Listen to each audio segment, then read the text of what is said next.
काही देव धर्म उरलाच नाही या घरात. हजारदा सांगितलं असेल पिरियड्स मध्ये तू जाऊ नकोस तुळशीपाशी. तुम्हाला हे असंच सांगितलं गेलंय का मी की सायन्स?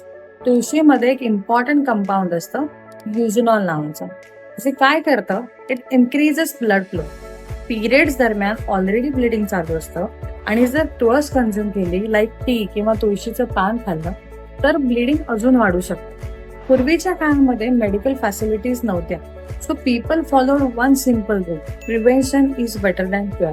म्हणून स्त्रियांना तुळशीपासून दूर राहायला सांगितलं आणि हळूहळू मासिक पाळीत तुळशीला हात लागला तर ती सुकते असं सांगितलं गेलं आणि मग पूजा सुद्धा बंद झाली. एक गोष्ट लक्षात घ्या, एखादी गोष्ट जर सरळ सांगितली तर आपण ऐकतो का कधी? नाही ना. म्हणून मग त्याला थोडी देवाची जोड दिली, थोडी भीती ऍड केली. यथा श्रुतम तथा कथितम कालांतरेण विकृतम. पहिल्या माणसाकडून शेवटच्या माणसापर्यंत अर्थ बदलत गेला आणि आपल्यापर्यंत येईपर्यंत ती एक मीथ म्हणजे गैरसमज बनली. सायन्स पटत असेल तर काही गोष्टी टाळायला हरकत नसात असं मला वाटतं. अशा अनेक मीथ्सचा मागचा सायन्स मी तुम्हाला सांगणार, त्यासाठी फॉलो करायला अजिबात विसरू नका. Always remember, periods are not impurity, it's biology.